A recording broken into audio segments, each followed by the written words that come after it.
ध्यान वाहिनी अध्याय 11 प्रबोध 11।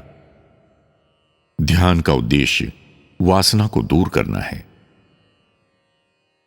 इस जगत में मानव जीवन का उद्देश्य आत्मज्ञान है, अर्थात आत्म साक्षात्कार करना है। इस लक्ष्य को प्राप्त करने के लिए जीवों को संपूर्ण रूप से वासना रहित होना चाहिए। ऐसी वासना रहित स्थिति ही मोक्ष है। वासनाएं दो प्रकार की होती हैं, शुभ और अशुभ। शुभ वासना युक्त मानव ही जन्म मरण चक्र से मुक्ति पाता है। अशुभ वासनाएं मन के विकारों को प्रोत्साहन देती हैं और उसकी चंचलता बढ़ाती हैं और सांसारिक वस्तुओं के प्रति ममता बढ़ती जाती है। जैसे भुने हुए अनाज अंकुरित नहीं होते, उसी प्रकार शुभ वासनाओं से पुनर्जन्म नहीं होता है। जब तुम शुभ वासनाओं से घनिष्ठ संबंध रखते हो, ब्रह्म ज्ञान अत्यंत सरलता से प्राप्त हो जाता है। ऐसी शुभ वासनाओं के लक्षण हैं महात्माओं के दर्शन, स्पर्शन, संभाषण और सत्संग, उनके प्रति अभिरुचि, उनके सिद्धांतों के अनुसार आचरण करने के लिए अधिकाधिक रुचि, दया, प्रेम, सहनशीलता, सहिष्णुता, सत्य भाषण, धैर्य, क्षमाशीलता, ब्रह्मचर्य आदि। अशुभ वासनाओं के लक्षण हैं मन को चंचल करने वाली विचित्रताओं को देखने की लालसा, अर्थात सिनेमा आदि। रजोगुण प्रधान भोजन करने की प्रवृत्ति, यानी मांस, मछली आदि। शराब आदि मादक पदार्थों पर ममता। दुष्ट भावनाएं, क्रोध, मोह, लोभ, अहंकार, कपट, दंभ, ईर्ष्या, जलन, अशौच आदि। मलिन वासनाएं तीन प्रकार की होती हैं। पहला लोक वासना, दूसरा देह वासना और तीसरा शास्त्र वासना। देह वासनाएं हैं सुंदर स्वरूप, बलवान, स्वस्थ, रोग रहित शरीर की कामनाएं।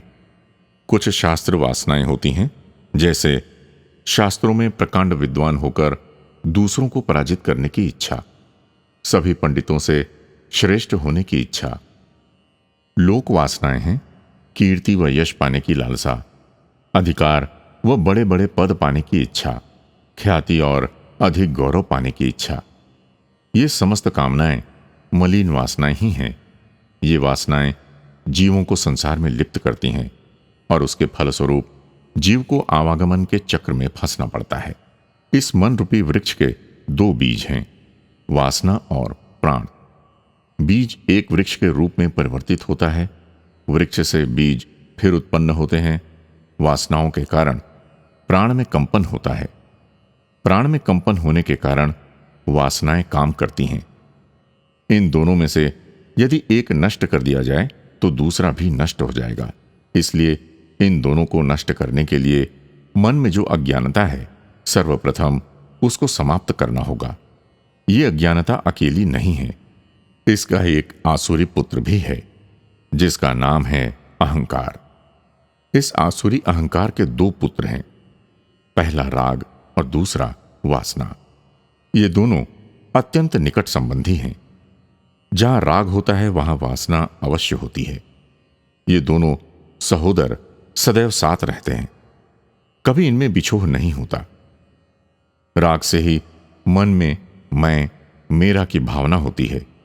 इस ममत्व से लालच और लालच के फलस्वरूप चिंताएं भुगतनी पड़ती हैं। इसलिए पहले राग और वासना को दूर करने के लिए अहंकार को समाप्त करना चाहिए। ऐसे अज्ञान को समाप्त करके सुज्ञान को बढ़ाना ध्यान का उद्देश्य है। अज्ञान, अहंकार, राग और वासनाओं का क्षय होना ही मोक्ष है। जो वासनाओं का दास होता है वही ज्ञानहीन है। वास्तव में वो अत्यंत दुर्बल है। ऐसे व्यक्ति को भी दुखी होने, चिंता करने की कोई आवश्यकता नहीं। वासनाओं को निर्मूल करने के साथ ही सोए हुए दैव तत्व को वो फिर प्राप्त कर सकता है। वासनाएं हृदय के भीतर होती हैं और हृदय को व्याकुल कर देती हैं। हृदय की व्याकुलता से सुख की स्मृति आती है। सुख के पूर्व अनुभव याद आते हैं। सुख की याद में कामनाएं पैदा होती हैं कामनाओं की पूर्ति के लिए इंद्रियों और उनका राजा मन मिलकर प्रयत्न करना प्रारंभ कर देते हैं। तब मानव जिस वस्तु की लालसा करता है उसको प्राप्त करने के लिए, उसका सुख अनुभव करने के लिए प्रयत्न करता है। ये समस्त क्रियाकलाप अति सूक्ष्म और क्षण मात्र में पलक मारते ही हो जाते हैं। वासनाएं अत्यंत सूक्ष्म हैं। जिस प्रकार बीज में एक महान वृक्ष, उसके फल फूल, शाखाएं प्रशाखाएं आदि निहित हैं, उसी प्रकार वासनाओं में भी ये सभी चीजें छिपी हुई हैं। इसलिए वासनाएं मन के विषय सुख यानी इंद्रिय सुख के कारण हैं।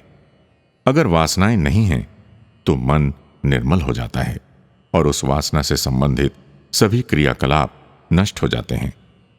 वासना सत्य मार्ग की, आत्मज्ञान की और अमरत्व की परम शत्रु है। मलिन वासना पूर्ण मन बंधनों के बस में हो जाता है। वासना रहित मन नहीं है, उससे कुछ अधिक है। प्रकृति ही वासनामय संसार है। वासनाओं के कारण ही मन भिन्न भिन्न सांसारिक वस्तुओं के प्रति आकृष्ट होता है और उनके बारे में सदैव मनन व चिंतन करता रहता है। वासनाएं जब नष्ट हो जाती हैं तो मन इन वस्तुओं के बारे में सोचना बंद कर देता है। मन एक वस्त्र के समान है। सात्विक वासनाओं से मन सफेद रंग का हो जाता है, राजसिक वासनाओं से वो लाल रंग का हो जाता है और तामसिक वासनाओं से वो काले रंग का हो जाता है। इन वासनाओं को नष्ट करने के लिए ही मानव को ध्यान साधना करना चाहिए। वासनाएं कम होने से तीव्र गति से ध्यान करने के लिए शक्ति भी प्राप्त होती है। मन का अर्थ है वासनाओं या इच्छाओं का समूह। कुछ लोग कहते हैं कि कई वर्ष से ध्यान साधना करने पर भी ध्यान नहीं प्राप्त हो रहा है। इसका कारण शायद अब तुमको भली भांति ज्ञात हो गया होगा। वासनाओं को नष्ट न करने के कारण ही उनको ध्यान सिद्धि नहीं प्राप्त होती। इसलिए ध्यान सिद्धि के लिए इसके प्रबल शत्रु वासनाओं को समूल नष्ट कर देना चाहिए। महान दृढ़ता के साथ, अडिग विश्वास के साथ वासनाओं से मुकाबला करना चाहिए। जब कभी भी साधक अपने मन को मलिन वासनाओं का क्षेत्र पाता है तो उसे इन वासनाओं को अपनी इच्छा शक्ति से, अपनी आध्यात्मिक साधनाओं से दूर कर देना चाहिए। आत्म साक्षात्कार प्राप्त व्यक्ति इन वासनाओं को जला चुका होता है, किंतु गृहस्थ इन वासनाओं का पालन पोषण करता है और उनकी संख्या अत्यधिक बढ़ जाती है। वासनाओं को दबाने से हमें कोई लाभ नहीं होता। जब विषधर सर्प का विष दांत निकाल देते हैं तो वो विष रहित हो जाता है, निरीह जीव हो जाता है। इस तरह वासनाओं के विष तत्व को निकाल देना चाहिए, तभी मानव ब्रह्म को प्राप्त कर सकता है।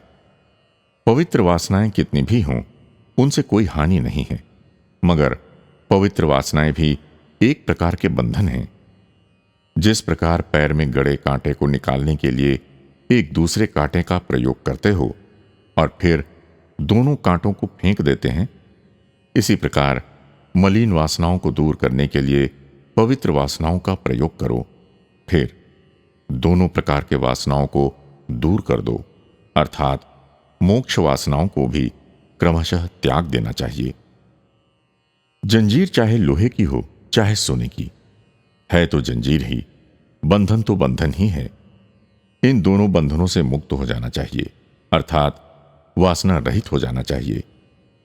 शुभ वासना और अशुभ वासना यानी मलिन वासना दोनों से अलग हो जाना चाहिए। परमेश्वर का साक्षात्कार प्राप्त करने के लिए वासनाक्षय, मनोविजय तथा तत्वज्ञान अभ्यास तीनों आवश्यक हैं। मोक्ष प्राप्ति के लिए इन तीनों की आवश्यकता है। केवल एक के अभ्यास से काम नहीं चलेगा। आत्म साक्षात्कार प्राप्त व्यक्ति में ये वासनाएं भुने हुए चने की भांति होती हैं, जिनके कारण उसे पुनर्जन्म नहीं ग्रहण करना पड़ता। देखो, कारण शरीर अज्ञान से मिलता है और वो वासनाओं और संस्कारों से भरा रहता है, किंतु आत्मा सदैव निर्मल है, उसमें वासनाएं होती ही नहीं। आत्मा लिंग भेद रहित है, मनोरहित है, इंद्रिय रहित है और स्वरूप रहित भी है। इतना ही नहीं, वो प्राण रहित भी है। जब प्राण होता है तभी न कहते हैं सजीव और निर्जीव, इसलिए आत्मा उससे भी परे है। ऐसे आत्मस्वरूप का ध्यान निर्मल न होकर मलिन कैसे हो सकता है? जैसे अंधकार और प्रकाश दोनों एक जगह एक साथ नहीं रह सकते, इसी प्रकार पवित्रता और निर्मलता के साथ अपवित्रता नहीं रह सकती। वासनाओं को नष्ट करके उसके द्वारा मनोविलय करके सच्चिदानंद पर ब्रह्म में विलीन स्थिति प्राप्त करना चाहिए। इस जगत में जितने कारखाने हैं उनमें से ये शरीर का कारखाना परम अद्भुत है। ये भगवान संबंधी होने से अति अद्भुत है। ऐसे विचित्र कारखाने में वासनाएं कामनाओं के रूप में परिवर्तित होकर मलिन वासनाएं नष्ट होकर शुभ वासनाएं निर्मित होती हैं और उनके द्वारा उनके अनुरूप भावनाएं उत्पन्न होती हैं। क्रमशः अधिक मूल्य वाला ब्रह्म ज्ञान उत्पन्न होता है। इसलिए वासनाएं पहले निर्मूल कर देना चाहिए। वासनाओं का निर्मूलन एक दुष्कर कार्य है। बड़े बड़े पहाड़ भी जड़ सहित उखाड़ कर फेंके जा सकते हैं, किंतु वासनाओं को उखाड़ कर फेंक देना सरल नहीं। इससे निराश होने की आवश्यकता नहीं। इच्छा शक्ति से, साधना की तीव्रता से और दृढ़ निश्चय से इनको धीरे धीरे उखाड़ कर फेंक सकते हैं। तुमको चाहे जितना भी कष्ट उठाना पड़े, तुम अपनी तीव्रता, निश्चय और इच्छा शक्ति कभी शिथिल न होने दो, तभी वासनाओं का नाश कर सकते हो। ब्रांडी, मदिरा, अफीम आदि मादक द्रव्यों की मादकता तो केवल कुछ घंटों तक ही रहती है, मगर वासनाओं की मादकता जन्म जन्मांतर तक रहती है। ऐसी शक्तिशाली प्रबल वासनाओं से छुटकारा दिलाना ही ध्यान का परम लक्ष्य है।